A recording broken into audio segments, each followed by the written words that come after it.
It's someone who has both an innate understanding of the practice or the business, whatever the area of data collection is, as well as an understanding of how data works. And when you can combine those two, then you have what we call intelligence. Other than that, you just have data. Data is nothing without intelligence. Welcome to A Different Practice. I'm your host, Lauren Lester, and I'm obsessed with all things business, well-being, and optimizing the practice of law for solo and small firm lawyers. I started my solo practice right out of law school, built it from the ground up, and now work 4 days a week while earning well over 6 figures. I'm here to share tangible, concrete tips and resources for ditching the legal profession's antiquated approach and building a law practice that optimizes growth and enjoyment. Think of this as grabbing coffee with your work bestie, mixed with all the stuff they didn't teach you in law school about how to run a business. Pull up a seat, grab a cup, and get ready to be encouraged and challenged. This is A Different Practice. Welcome back, everyone, to another exciting episode of A Different Practice. Today, we have a really special guest joining us. Get ready to deep dive into the world of leveraging systems and data to unlock your law firm's growth potential with the wonderful Kerri Coby White. Kerri has been serving the legal industry in growth and business development for more than a decade, merging her consulting firm with that of James Brooks and forming Kerri James in 2019. As CEO of Kerri James, Kerri speaks on the value of data and technology in achieving next-level growth. It is her personal belief that strategy-driven systems can provide law firms with the intelligence that would enable them to do the important work of seeking justice, supporting clients, and growing organizations that serve their communities. Recently, Kerri wrote a book called The Law Firm Growth Machine that reveals a proven system to accelerate your firm's growth in just 30 days. I'm incredibly grateful to have Kerri join us today as she shares her invaluable insights, strategies, and stories that will undoubtedly leave you inspired and ready to take your own firm to new heights. Plus, as a special bonus for our listeners, at the end of the episode, I'll tell you exactly where you can get a digital copy of Kerri's book for free. This is an incredible resource, so stay tuned to find out how to grab your copy. Get ready to uncover some secrets behind accelerating your law firm using data. Let's jump in with Kerri Coby White. Welcome, Kerri. I'm so excited to chat with you today. Likewise. Thanks for having me, Lauren. Absolutely. So I love data. I feel like not enough attorneys love it or even think about it. So I'm really excited to kind of dig in with you and really just explain to the listeners like why this is such an important thing that especially solo and small firms need to pay attention to and kind of know what their numbers are. So that's kind of where I want to start is from your perspective, why should solo and small firms be data focused? Such a great question that every attorney needs to be thinking about. And you're absolutely right. There are plenty of attorneys who just shy away from numbers. And honestly, that's to be expected. People who go into law tend to be very language oriented. And so numbers have just not really been their thing. And certainly your training in law school has not taught you to focus on the numbers. And yet the numbers have never been more important in business than they are today. I'm going to say the statistic, but bear with me on this one because I think it's a dated statistic because it's been going around forever. But the stat is that 90% of the world's data has been created in just the last 2 years. So, squint at that figure, if you will, just kind of look at it through some fuzzy lenses. But it goes to show the sheer volume of data. And the reason why even and especially the smaller and solo practitioners need to focus on data is that the most successful companies in the world, including the law firms you're competing with, have become data obsessed. And so if you're going to be successful, it's going to require that you look at the numbers, look at the data. And I think, even just the word data can be kind of scary if you're not a numbers person. So let's stop saying data for a hot second and let's just look at the numbers because you're not just a lawyer, you're a business owner. And as a business owner, you need to look at the numbers. Right. And what would you say if someone's like, okay, I hear you, Kerri. I got to start looking at numbers. I'm going to take the wool off my eyes, because it is scary as a business person.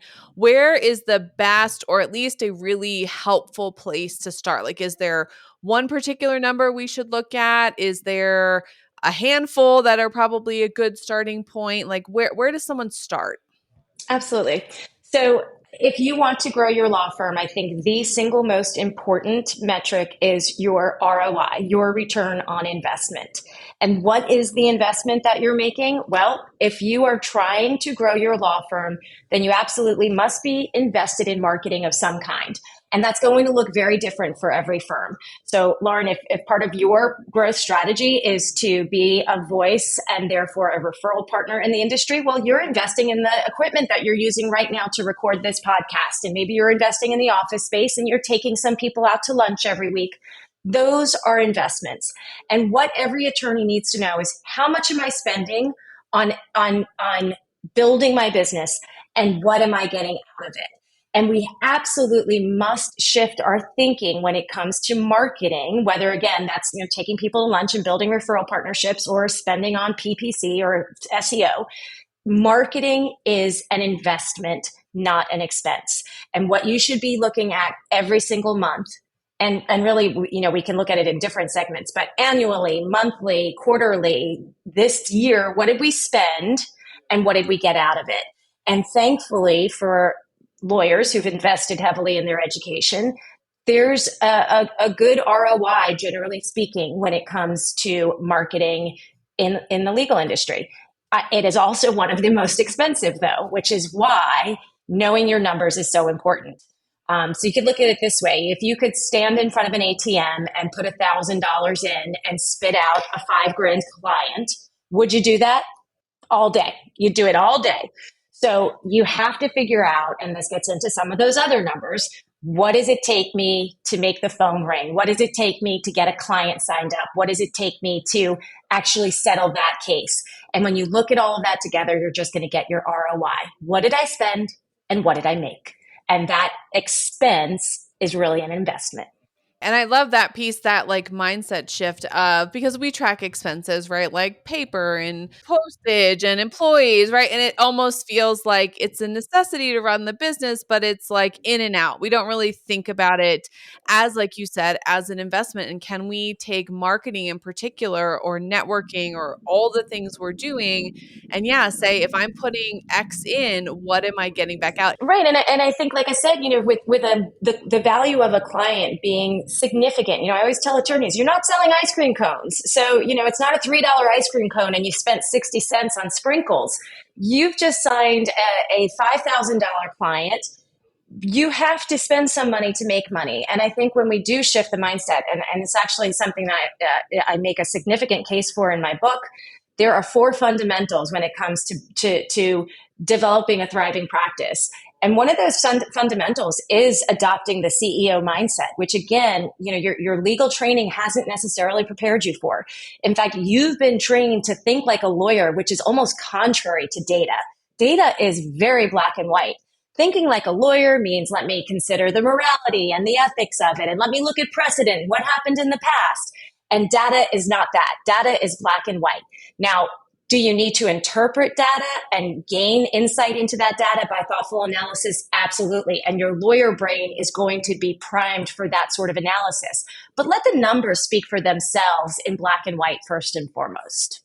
Yeah, no, absolutely. That's a smart way to approach it. You're right. That is not how we're taught to think. So we need folks like you to come along and say, like, take that hat off for a second. This is really going to help your business. Exactly. And that is very much the CEO hat versus the lawyer hat. And you really do have to set it aside because of the environment that you're in. Like I said, the fastest growing companies are data driven. But here's what's cool about being a lawyer. The legal industry is historically slow moving. And so, when everybody else rushed to get websites, lawyers were like, let me think about this for a minute. And here comes email. Well, hey, now people are not going to give up snail mail. Let's not rush into this. Well, here's the good news as a lawyer. All those other companies, they've already adopted data. And so as an attorney, you can look outside your industry and see what is driving growth. And what is driving growth is data, making data-driven decisions so that you're making appropriate investments in your practice. speaking of the marketing, like you have a lunch with somebody, you pay for some PPC, whatever your mechanism is, how do we track what the return on investment is there? Okay, so return on investment is a simple calculation of what did I spend, what did I make minus one, because you have to account for the expense itself. There are tools en masse, right? You can find a tool for everything, but as I quote in the book, a fool with a tool is still a fool. So you need to know what you're using. And I strongly suggest a basic spreadsheet, if anything, just to make sure that you're keeping track of your expenses and you're keeping track of your revenue. And if you make the simple ROI calculation, you'll have some idea of how much you're putting into that machine to get that ROI out. So again, if you're spending $1,000 to get a client through the door, and that client is worth $7,500 to you, well, that's a 7.5x ROI, and that's a great place to start. Now, you'll hear lots of people with regard to data talking about KPIs, key performance indicators. Okay, if we take our CEO mindset, though, and change what that means to keep people informed, that's what KPI really needs to stand for. Keep people informed. Hey, guys, here's what we're spending. Here's what we're spending on. Here's what we're getting out of it. And then from there, keep your people informed. Well, we made the phone ring 10 times and we got 2 clients. Well, that's great. How do we make the phone ring 20 times and get 4 clients? These are the little metrics. So certainly in my book, The Law Firm Growth Machine, I outline all the things that you need to be paying attention to. But again, the most important one is what did I spend and what did I make? And that's something that you should even talk to your accountant about. And Lauren, if I can give you just another point on that one, is you're a lawyer. You don't have to be good at everything. I think lawyers are used to being really good at school. And so they're used to being successful across a variety of disciplines. And it's just not necessary. Find somebody who can really help you with your books. Make sure that your tracking mechanisms for your marketing spend are in place. Make sure you got the right phone tracking in place, your attribution reports, all stuff that may sound like blah, blah, blah to an attorney, but there's someone who does that. The world has become hyper specialized and you don't have to be good at everything. What you do have to be good at is collaborating the effort across teams. And that's the role of the CEO. So as CEO, you are data driven and collaborative, and you're focused on growing your business in part by paying attention to what's going on in other industries. And that is data. And how should we look at data during the life cycle of a client? So certainly marketing to get them in the door, but how do we complete the cycle to say, okay, now this client is with us, we're doing the job, we're lawyering how we've been trained. What data is important to look at there to then have either them be a recurring client or to continue that machine where you're putting an investment in and now new clients are coming back around? Lauren, that is one of the smartest questions any attorney has ever asked me with regard to data. So kudos to you. You get it.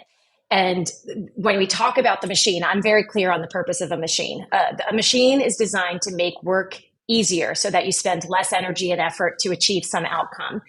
And when you're trying to grow a business, you want that work to be easier. And the way we make it easier is we need leads to become clients. We need clients to become advocates that generate more business for the firm. That's the flywheel effect. In order to do that, one of the most important metrics you should be measuring is your client satisfaction. And I can tell you that the drop off from when I signed a client till when I really got into their case is the most fragile moment in a client engagement. So you could kind of think of this in your own experience. If you've ever been sold something, the car salesman is like gung ho to sell you that car, but it's like, hey, now I need some help. I can't figure out where the valet key is and nobody's around to help you. That transition from lead to client is a really important period. So you need to collect feedback. And then you need to collect feedback throughout the course of the engagement. So if you're a personal injury attorney, your client's going to be with you for, on average 9 months, anywhere from 4 months to 2 years. So I want to take that person's temperature throughout their engagement. On a scale of 1 to 10, how are we doing meeting your needs, client? And that score should be calculated on long-term engagements quarterly, on short-term engagements, maybe just once in the middle, just to say, how are we doing? And you want to be looking at where you begin to lose confidence. And so if the client is really happy at the end of intake and you get a 10, thanks for the terrific onboarding experience, and then you ask them 30 days later, how are we doing? And they go, who is this? Well, you just got your answer right then and there. Okay, so collecting an NPS score. NPS stands for Net Promoter Score. And it's a very simple one question survey. You shoot it out over text if you're using the right tools. And it says, on a scale of 1 to 10, how likely are you to refer our firm to a friend or colleague? And anyone who scores, who gives you a 9 or a 10, they are promoters. They are advocates for your firm. Anyone who scores 6 or below is actively detracting from your practice. They don't have nice things to say when they stand at the bus stop with the other neighborhood moms. And you really want to solve their problems quickly. Everyone in the middle is just neutral, and they're not helping you grow, but they're not hurting you either.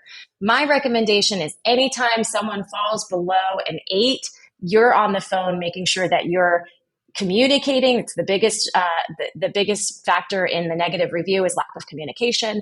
Make sure you're saving that relationship, and certainly make sure you're saving it before they leave some ugly online information, some negative feedback online. If you're taking the temperature, you'll be able to act proactively instead of reactively dealing with a client who's firing you, subbing you out, posting poorly about you online, that sort of thing. Yeah, and my experience has been that level of negativity is not because one hiccup has happened. That has built up over time.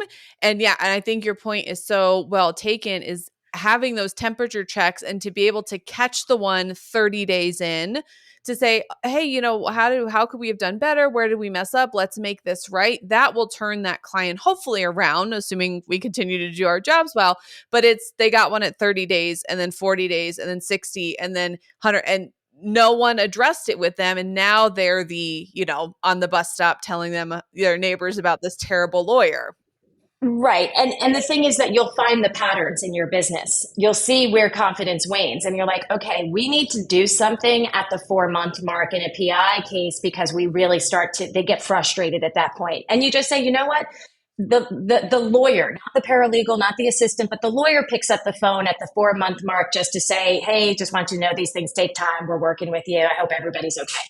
Maybe we drop a gift card in the mail at the come up with something catchy and just do something hyper personal that says, hey, we're working for you. Meanwhile, put your feet up, go get a pedicure on us.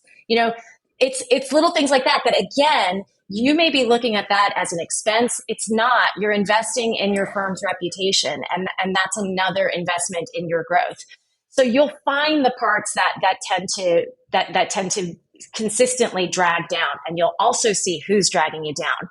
These are all data points that, again, KPI, keep people informed about the well-being of the business. So, I had a client this year who went 6 months without a negative review, and then in the first 6 weeks of the new year had 6 negative reviews. It was horrible. It was like every day there was a 1-star review. What the heck was going on?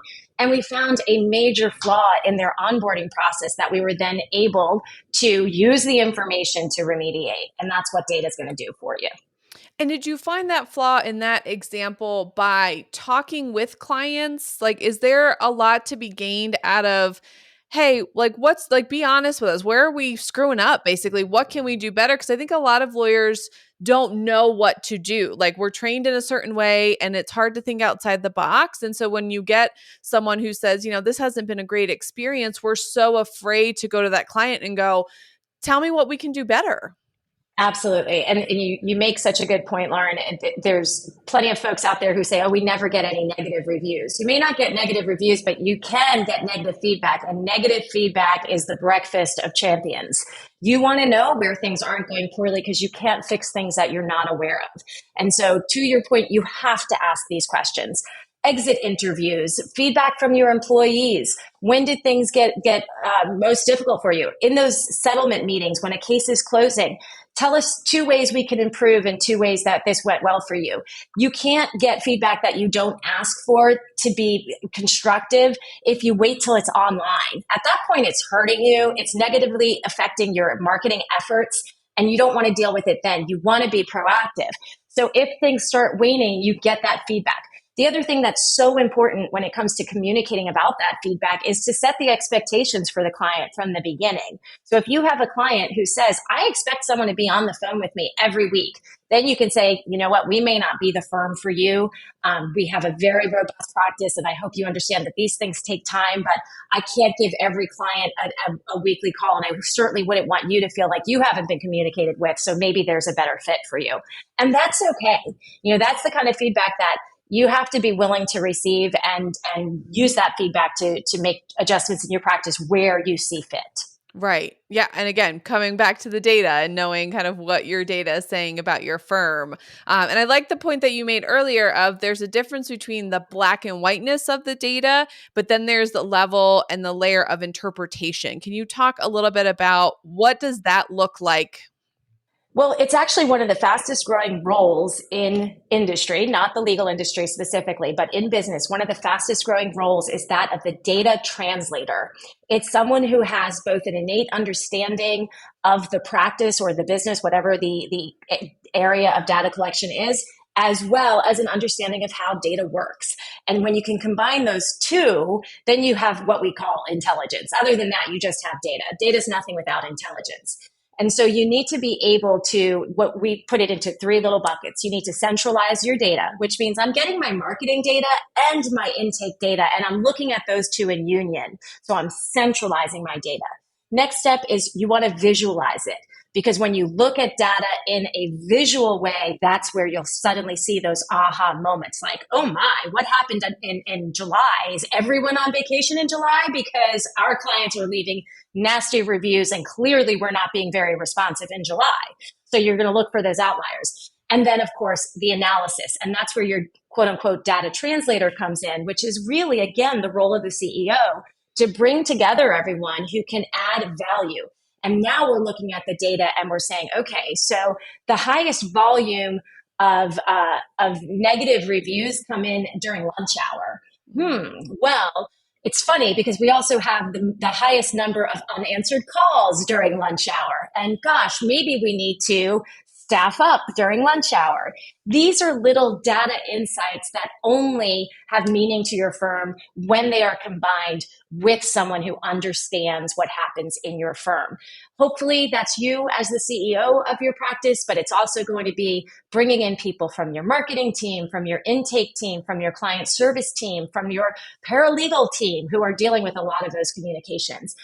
You got to get a meeting scheduled together. I mean, I hate to bring it down to something that's so utterly basic, but you just need to bring people together. Let's have a meeting once a month where we look at the data reports. We spit out, bring what you've got, and let's all put our heads and our data together and see what we can learn. And again, back to the idea of a tool, if you have the right tools, getting all that information on top of each other, marketing, intake, reputation, et cetera, you really start to see some valuable information. And those are the firms that do that well are going to be the firms who compete to win.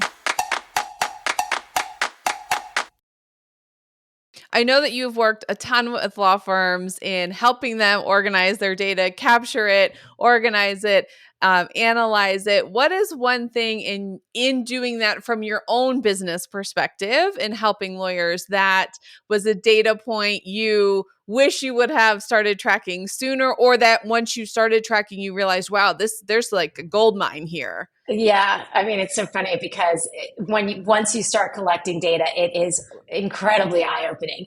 My personal favorite is I'll talk to firms who go, "Oh gosh, yeah, we close 90% of our leads." They don't even know what leads they're getting because that's a data point. How many leads actually hit the intake system? How many times did the phone ring? How many times did we miss the phone ringing? When you start tracking all this stuff, you get so much information. It can be insanely eye-opening as to your practice, what is going well and really what isn't. So you have to start tracking anything that's important to you. And tracking can be very, very simple. A pencil and paper spreadsheet is still data. Tally marks are data. Facebook posts are data. Call records are data. So the biggest one for me would have to be getting the reality around what sort of lead gen they have relative to what they think they have, and then really being honest about the conversion rates. I've spent a lot of time focused, just to give you a little backstory, I was someone in marketing, but because I found firms so lacking on the intake side, we developed software that really made great work of intake. And the output of the system that we built for intake was all this data. And so it can be kind of shocking when you think you're doing great and you're like, holy cow, but we missed 20 calls. And if we're converting 25%, that means that we actually probably gave away 5 cases last month. That's what the data does for you. So you can't fix things that you don't know are broken. It comes back to the same subjects all the time. You can't fix what you don't know is broken. So until you start tracking, you're not gonna be aware of the flaws in your practice. So start looking at the very basics with leads. How many leads are we getting? How you track that is going to be dependent on what kind of tools you're using, but certainly tracking your calls, tracking your form fills, tracking your emails. Make sure everybody is flagging every single lead they get. And that includes the ones that are totally useless to your firm. If you're a divorce attorney and you get a real estate inquiry and that's not useful to you, so be it, but it was still a lead and you need to acknowledge that. It may be a lead that you didn't want, but it's a lead. Are there any softwares that you have seen law firms use well to track kind of that lead and that marketing process to be able to start gathering that data? Yeah. So, part of the problem with data across the industry is that it's highly siloed. And so, marketing teams are doing a great job with data. Intake teams are doing a great job with data. Attorneys are doing a great job with legal data, but nobody's looking at it all together. So yes, there are great software tools, Lead Docket, Lawmatics, Litify, but they all do their thing. And Right. they don't communicate the way the CEO needs to communicate if they're going to grow a practice. Ultimately, what my partner and I did was we built a tool that combines all of these and pulls the data for you so that you have a report in what I consider the 3 most important areas. We need an intake report, we need a client satisfaction report, and we need a reputation report. And if we're looking at those things, how are we doing? The marketing team is doing all the marketing and they're looking at their data. But marketing doesn't pay the bills, clients pay the bills. So I need to know about intake, not marketing. Does that have something to do with marketing? Heck yes. I want to provide that data to my marketing team, but I need to have intake data. So I can see, okay, we generated 500 leads, we signed 130 cases. What does that mean? Now, I need to assess client satisfaction for all the reasons we talked about. When are we losing client confidence? When do they get fussy? When does someone need to pick up the phone and save this relationship before it goes public? That's all important data. And then the review data, which I hate to say it because Lord knows I'm not someone who wants to be written about publicly online. Nobody thinks, oh, please give me reviews. I need you to say how special I am online. And yet it has become fundamental to attracting attention online. You have to have reviews. And I'm not saying you have to have 50 reviews and a 4.9 and then walk away happy for the rest of your days. No, you need to constantly feed Google a steady diet of positive feedback. That's how they know that you're a thriving business. And that is so important to your growth efforts. So we built a tool to do all those things because if you're going to grow, you need a system for it. And that's the system that we built. And where can folks find that if you have piqued some interest? Oh, thank you. So the law firm, the book, The Law Firm Growth Machine, spells out everything that you need to be doing to grow your firm. And Laura and I have my eyes wide open. Lawyers are very busy people. Growing their firm is important, but it's hard to do all those little things that really do add up. And that's why we built a machine to do it. So the book will tell you all about it. But if you actually want to plug into our machine, you can start a conversation with us at lawfirmgrowthmachine.com. Wonderful. We end all of our episodes by asking our guests, how do you define success? And being the data-driven person you are, I'm so curious to hear your answer.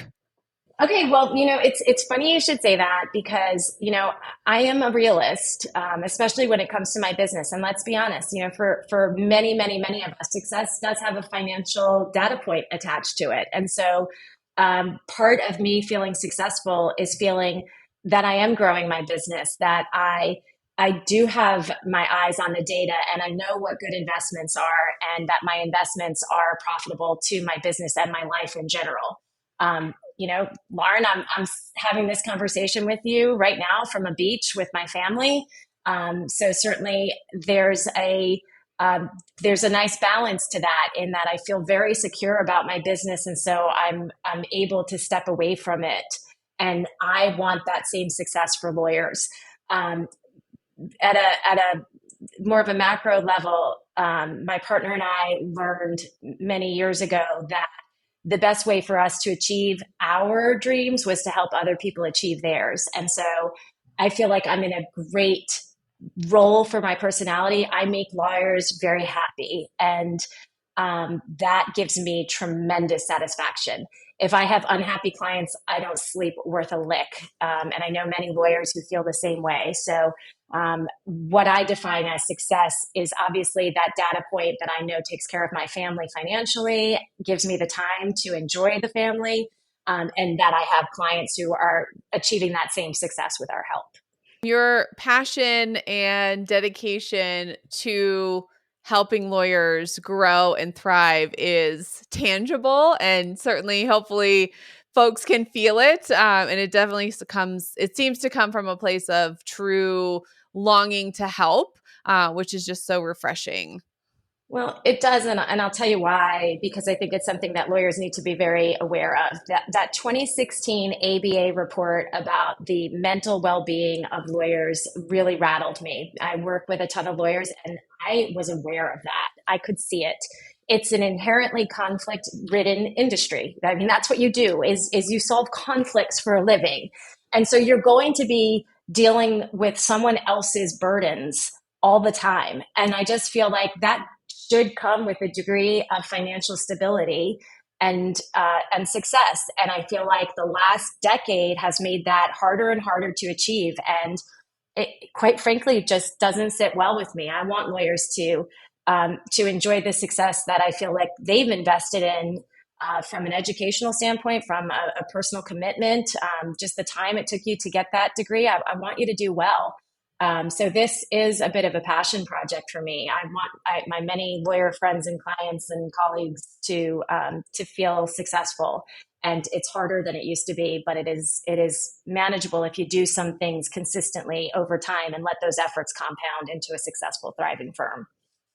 Well, I appreciate you. We appreciate you as a profession and all of your support. Where can folks connect with you online? Are you on LinkedIn? How is it best to get a hold of you? I love when people connect with me on LinkedIn. I have a wonderful community there, so certainly find me there. Kerri Coby White, all three names all the time, and I am also all three names all the time on Facebook and Instagram.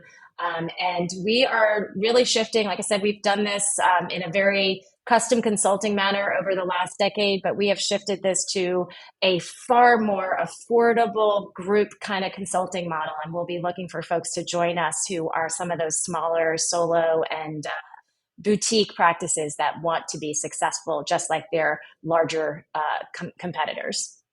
Wonderful. Please connect with Kerri and check out her book, which again was The Law Firm Growth Machine. You'll probably get so many more nuggets like she shared with us today. Thank you so much for your time, Kerri. My pleasure. Thank you.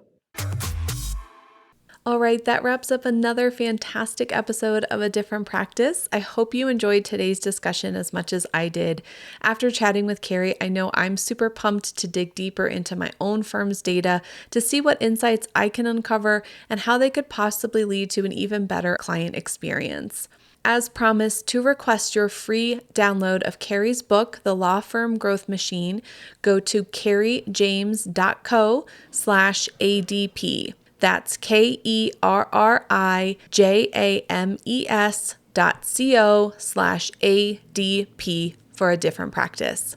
And if you want to dive even deeper, you can book a free strategy session with Kerri at kerrijames.co. Again, that's KerriJames.co. Don't miss out on this fantastic opportunity to optimize your practice for growth and enjoyment using data.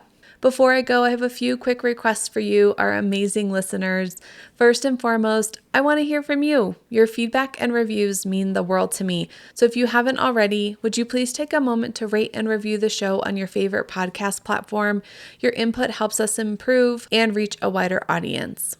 And while you're at it, don't forget to hit that follow or subscribe button. Doing so, you'll never miss an episode. And we've got some great topics and incredible guests lined up for the future, and I don't want you to miss any of it. And because sharing is caring, if you found today's episode valuable, I'd love it if you'd share it with someone who you think would also benefit from the conversation. Let's spread the word and build a community of happy lawyers together. Thank you so much for listening. Until next time, keep building. I'm over here giving you a virtual high five because you just finished another episode of A Different Practice. For more from this episode, head over to adifferentpractice.com/podcast for show notes and links to resources. If you found this episode helpful, let me know by leaving a rating wherever you listen to your podcasts. And don't forget to subscribe so you never miss an episode. If you're looking for even more practical tools to optimize your law practice for growth and enjoyment, be sure to sign up for our monthly newsletter. The link is waiting for you at adifferentpractice.com/subscribe. I can't wait for you to tune in next time. Until then, keep building a different practice.